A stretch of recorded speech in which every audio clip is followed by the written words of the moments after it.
अच्छा जी, मोस्टली जब आप एज अ वीए काम कर रहे होते हैं किसी भी स्टोर के ऊपर, चाहे वो किसी भी मार्केट के, और क्लाइंट जब आपको कहता है कि मुझे स्पेसिफिक प्रोडक्ट की कैलकुलेशन चाहिए, तो वो स्पेसिफिक कैलकुलेशन आप किस तरह से बनाते हैं आज वो सीखेंगे। सबसे पहले आपने मेन्यू पे आना है। मेन्यू पे आने के बाद आपने पेमेंट वाले सेक्शन में चले जाना है। पेमेंट वाले सेक्शन में आने के बाद आपने ट्रांजेक्शन व्यू में चले जाना है। ट्रांजेक्शन व्यू में आके अब यहाँ पे आपको कंप्लीट रिपोर्ट शो हो रही होती है। इसके साथ साथ आपने क्या करना है, आपने शिपमेंट्स में चले जाना है। शिपमेंट्स में जाने के लिए इन्वेंट्री में आना है। इन्वेंट्री में आके शिपमेंट्स में आपने चले जाना है। शिपमेंट्स में आने के बाद यहाँ पे आपके पास शिपमेंट्स हैं। अब जैसे कि मैं यहाँ पे चाह रहा हूँ कि ये जो 20 पीसेज वाली शिपमेंट्स है, मैं इसको चेक करना चाहता हूँ। मैं ट्रैक शिपमेंट पे जाऊँगा। ट्रैक शिपमेंट में आने के बाद अब यहाँ पे मैं चेक कर सकता हूँ कि ये किस प्रोडक्ट की शिपमेंट है। उसके लिए मैं क्या करूँगा, कॉन्टेंट पे क्लिक करूँगा। जब मैं कॉन्टेंट पे क्लिक करता हूँ तो यहाँ मुझे पता चल गया कि ये USB टाइप सी प्रोडक्ट जो है उसकी कैलकुलेशन है। और मैं यहाँ पे डेट देख सकता हूँ कि ये 16 मार्च 2026 को मैंने इसकी शिपमेंट बनाई है। ठीक है, अब इस शिपमेंट का मैंने हिसाब बनाना है, तो मैं क्या करूँगा, अगेन पेमेंट वाले सेक्शन पे आऊँगा।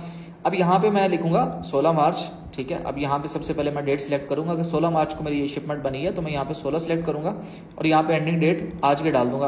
अपडेट करूंगा। अपडेट करने के बाद ये मेरे पास ट्रांजैक्शन आ गई हैं और यहाँ से मैं क्या करूँगा, इसको डाउनलोड करूँगा। याद रहे, एक टाइम में आप सिर्फ 600 ट्रांजेक्शन डाउनलोड कर सकते हैं। जितनी भी आपने डेट सिलेक्ट करनी है, लास्ट पे आके देख लेना है कि आपकी कितनी ट्रांजैक्शन बन रही है। हमारी 20 बन रही है, मतलब इस डेट से इस डेट तक सिर्फ 20 ट्रांजैक्शन ही हमें शो हो रही है सिस्टम में। तो हम इनको डाउनलोड कर सकते हैं। डाउनलोड करने के बाद इस तरह से एक्सेल में आपके पास फाइल आ जाती है। इस फाइल पे आके सबसे पहले आपने फिल्टर अप्लाई करने हैं। आपने क्या करना है, कंट्रोल ए प्रेस करना है। कंट्रोल ए करने के बाद एक्सेल में आके यहाँ से आपने फिल्टर लगा लेना है। फिल्टर लगाना है आपने।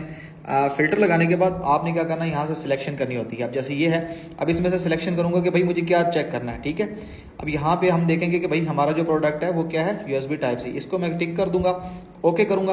अब वो यहाँ से गायब हो गया, लेकिन बाकी चीज़ें हैं, तो बाकी चीज़ों को मैंने क्या करना है, डिलीट कर देना यहाँ से। अब ये मैंने इस तरह से यहाँ से सिलेक्ट किया और इसको डिलीट कर दिया। डिलीट करने के बाद अब अगेन फिल्टर पे क्लिक करूंगा और यहाँ पे मेरे USB टाइप सी आ गया, इसको मैं ओके कर दूंगा।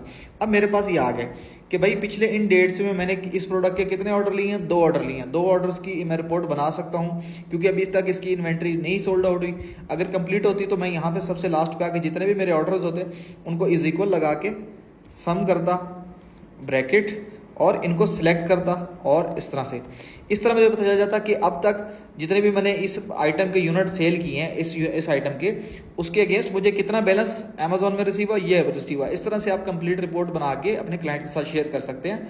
और मज़ीद इस तरह के क्विक टिप्स के लिए फॉलो करें।